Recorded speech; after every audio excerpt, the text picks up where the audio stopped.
Okay, this will be the video on at least the intro to fields. We're going to talk a lot more about fields, but just the sort of beginning stuff about fields.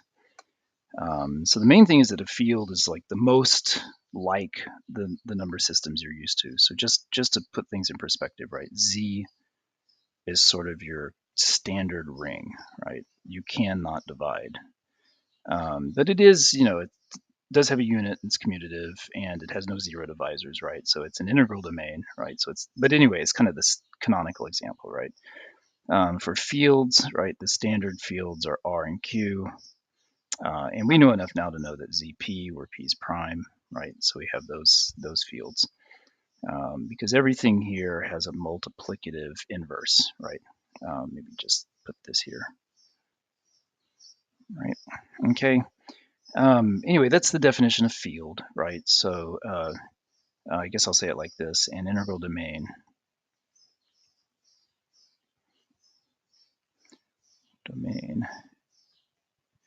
is a field if and only if like say an integral domain R, right, is a field if and only if U of R is everything, take away just the zero element. In other words, everything has an inverse, right? So let's see, another way of saying this would be to say that the structure F plus times 0 and 1, right, is a field. Whoops. Because it's just often useful to think of it this way. If and only if 1, so we had that F plus 0 is a commutative group. Or I could just say abelian, right? 2, right? So I'm just looking at that. So let me just put that up there.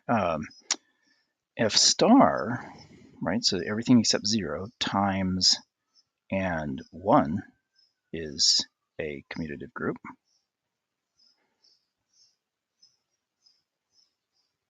And 3,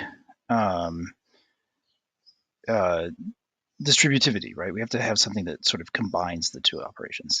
Distributive law. I'll just call it a law, right? So I won't rewrite those. You know what the distributive law is. But this kind of breaks it up into two nice pieces, right? We have two groups, right? One with all the elements, one with just the non-zero elements. And the distributive law is kind of holding those together, right? So that's what a field is. And of course, we've already done a lot with fields. We've talked about vector spaces over fields. So everything we did in linear algebra. I should be careful. Maybe not everything. I mean, sometimes we did actually use properties of complex numbers or real numbers or something like that. But a lot of the basic linear algebra theorems, Gauss-Jordan elimination, equivalence of like being invertible if you have a non-zero determinant, all these sort of things, right? Hold having basis, having dimension, all that sort of stuff, right? Holds. So most everything. I guess the things that maybe don't quite hold obviously are things that involve geometry, like inner product spaces, right? So that sort of stuff. Maybe you need some more structure to your field. Actually, it's something I haven't thought about, so I should just stop talking about it. Let's see. So ZP is a field. ZPI, right? The Gaussian integers mod P, right, is a field as long as P doesn't equal to 1. As long as P doesn't equal to 1 mod 4, right? There's actually a mistake. So okay, so I'm back, and notice that it's fixed now. It says P not equal to 1 mod 4. Remember, the point of P not equal to 1 mod 4 is that A squared plus B squared, right, cannot equal to P for any AB in Z, and in this case, maybe in ZP, right? And the thing there is, right, that allows us to do like division in I mean, let's just see. I mean, let's just sort of do it sort of in a soft way, right? That'll if we had a squared, let's say, okay, let's say we have this, right? Suppose we know this, right? This is for p not equal to 1 mod 4, right? So we showed that if a squared plus b squared equals p, then p had to be equal to 1 mod 4. We showed that previously. That was an easy proof, right? So the point is, if we want to do, say, division, we want to see that this is a field, right? We want to find a divisor. We want to find the inverse, right, of a plus bi. And what you do is the standard thing. You multiply by a minus bi over a minus bi. And you need to know that you're getting something in the right, back in ZP again, right? So what happens here is this becomes, oh,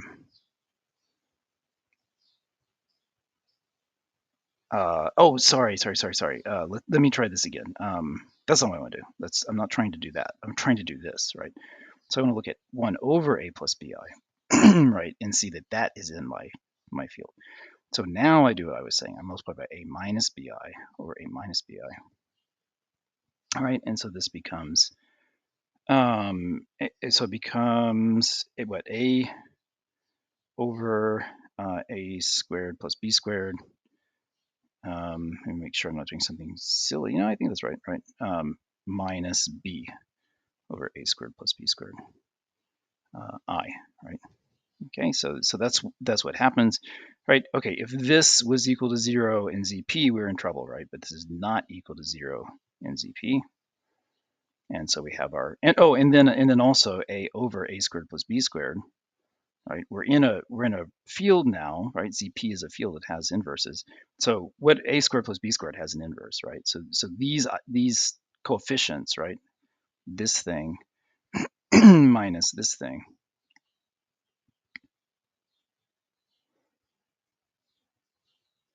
right? These are in ZP. Okay, so anyway, that's a nice example there. Just to keep in mind. Let's see, we're not going to do too much with fields now. We're going to do a whole lot more coming up with ideals and all that stuff and polynomials. But I did want to do this one more sort of important thing, and that is if you have start off with an integral domain. Okay, so this is, I should put a title on this thing. So let me do that actually real quick. Okay, so again, I'm back. I've added this field of quotients here, right? So this is really familiar to you, right? You teach probably, or I don't know, you might even teach too high of a level to do this, right? But you start off with Z, right? This is our ring that we teach to kids before we teach them other numbers. Whoops, 0, 1, 2, right? And then we teach them how to do things like figure out, 1 over 2, right? 1 over 3, things like that. So things that are not in there, right? So in particular, we develop Q, right? Now, how do we develop Q? Well, we sort of look at these ratios, A, B, and then we teach them some rules to deal with these, right? And maybe you haven't actually thought about what we actually do that carefully here, right? So let's think. So we teach them some rules, right? So this is going to be AD plus BC over BD, right? So that's how we add, right? And by the way, what properties does B and D have to have? B and D cannot be 0. So I'm just going to write it in our notation. So those have to be in Z star, right? And we do multiplication as AD times BD times CD. Sorry, AB, right? CD, right, is AC BD, right? So these are the rules, right, of addition and multiplication, right? And we clearly kind of embed Z into Q, right? And basically the mapping is N gets mapped to N over 1, right? That's kind of how we embed the integers into Q. And so let's see. So in Q, 1 over 1 is the unit, right? And 0 over 1 is the, so this is the multiplicative identity. This is the additive identity. You have to show things like, commutativity, associativity, all those sort of things for these operations, right? But you do all this stuff in school, right? So this This is definitely a field, right? And it is the smallest field containing Z, right? So I want to just talk about this theorem that's this embedding thing, right? So if I have Z embedding into, whoops, a field, right? Well, I do this construction where I build Q, right? And I can actually then, find a copy of Q sitting in there very canonically. So let's say this is phi, right? So this is my construction here where I take n goes to n over 1, right? That's that construction there. So I could call that map psi. This is what I do in my picture down here. How do I map up here? Well, I need to map AB, right, from Q to something in F, but I have this map taking Z to F, so I just map it, to phi A. I don't have a notion of 1 over B so much as I have a notion of phi B inverse, right? So like that. Now this is a homomorphism, right? So it's an injective. I mean, the assumption here is this is injective. It's an injective homomorphism. So that's jumping the gun a little bit, but we've seen the word homomorphism enough to know what that means. Preserves operations, right?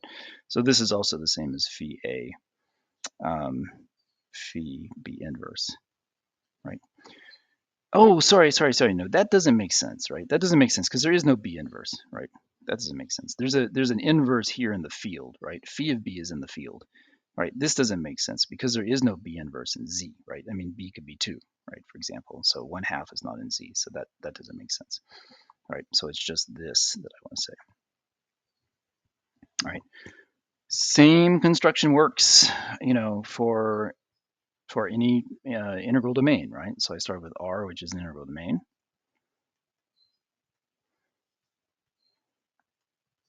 This is a really basic construction that turns out to be really important. Now, I do want to focus a little bit more on how the construction actually proceeds, right? So we're going to define a relation twiddle, right, on R cross R star, right?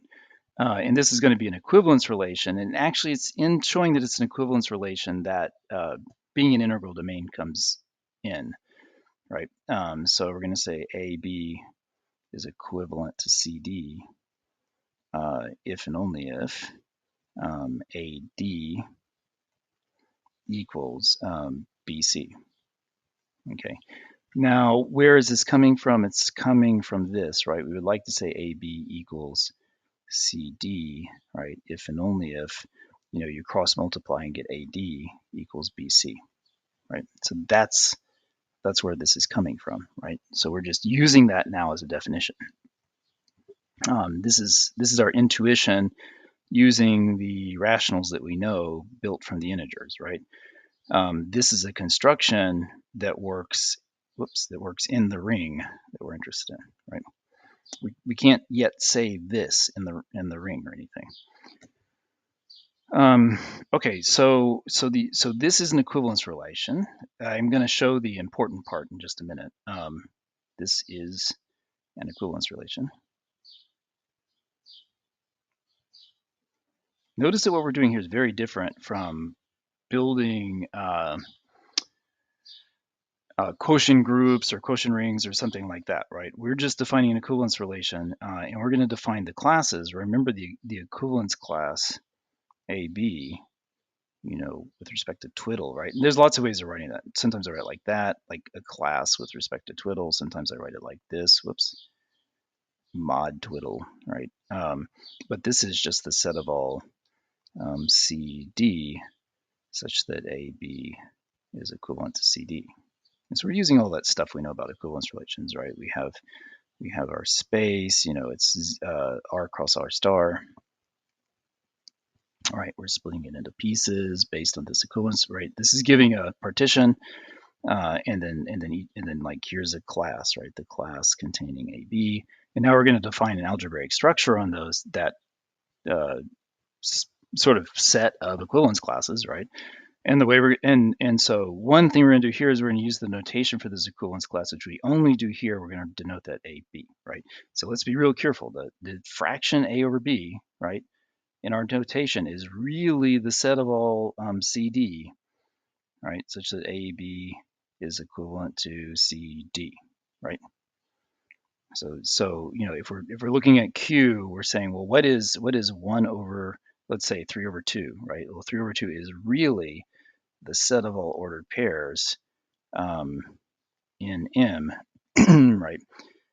Such that what n times 2 equals 3 times m, right? So you want to be careful. We're literally, you know, considering these classes, kind of like when we did ZP or ZN, right? And so the classes in here are like you know, k plus, you know, all the multiples of z, right? So those are the classes. So we're taking, you know, in this case, we're taking z and breaking it up into a partition with p pieces, right? So we're doing something similar here. And then we just define AB plus CD, right, is equal to AD plus BC over BD. And of course, the key point here is we need to show that definition is well defined, right? So this is where all the work, I'm not going to do all this work, right? But you would need to show that if, you know, if A is, so if AB is, you know, equivalent to A prime B prime, right, and CD is equivalent to C prime D prime, right, then we're saying that then what would we expect is we would expect that AB plus CD must equal A prime B prime over, sorry, let me erase that, that's not right, must equal A prime B prime, A prime over B prime plus C prime over D prime, right? So that needs to happen. So in particular, we need to know that AD plus BC over BD, right, is equal to A prime D prime plus B prime C prime over B prime D prime, right? And so for that, what we need to know is we need to know that B prime D prime times AD plus BC is equal to BD. We do have commutativity and associativity, so I don't have to worry about order and stuff. A prime D prime plus B prime C prime.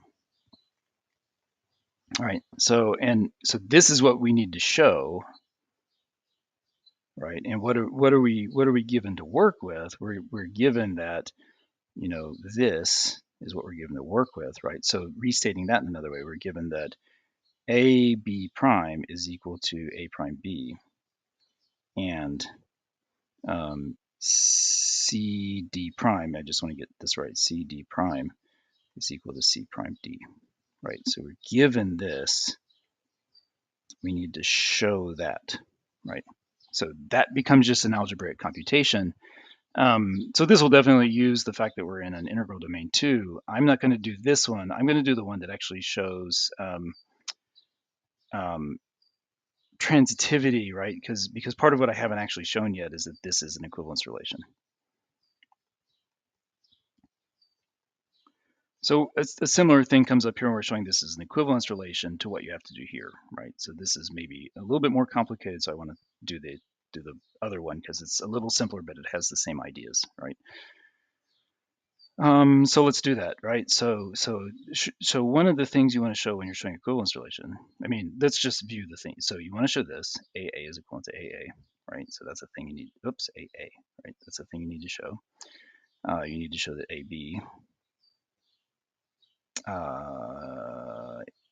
is equivalent to, sorry, I've got to think for a second. Yeah, AB is equivalent to CD implies, right, CD is equivalent to AB.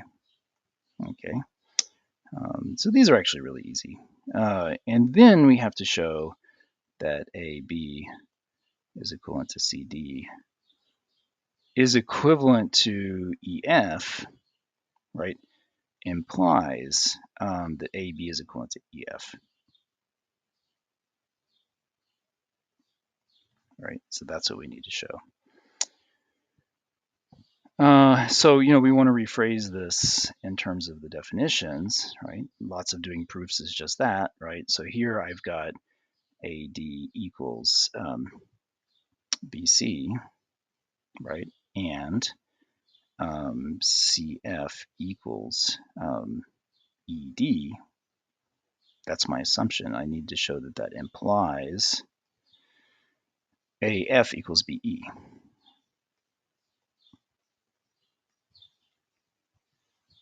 All right, so that's taking this statement of transitivity of the relation, and it's changing it to the corresponding statement, right? I don't know, star prime, which is just about the ring, right?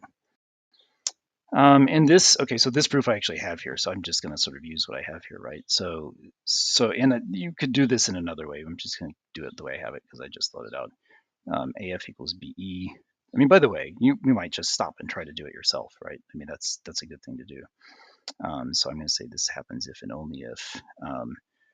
And this is the only place we use no zero divisors right here. So I'm going to multiply by D. So I'm going to say this is true if and only if this is true,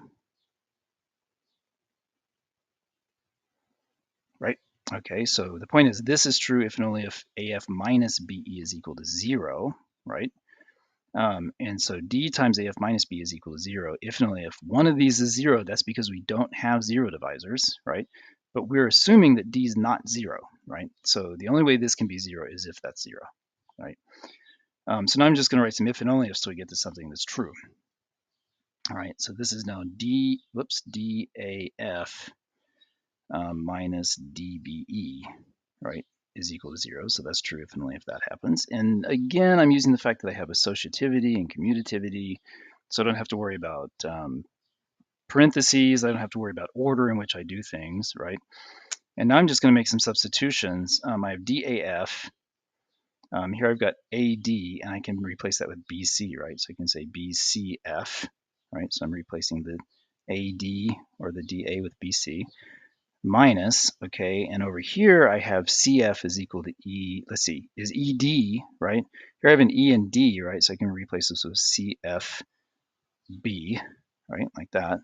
But these are clearly the same. I got a BCF and a CFB, but again, we have commutativity, so this is 0, right? So this is true, right?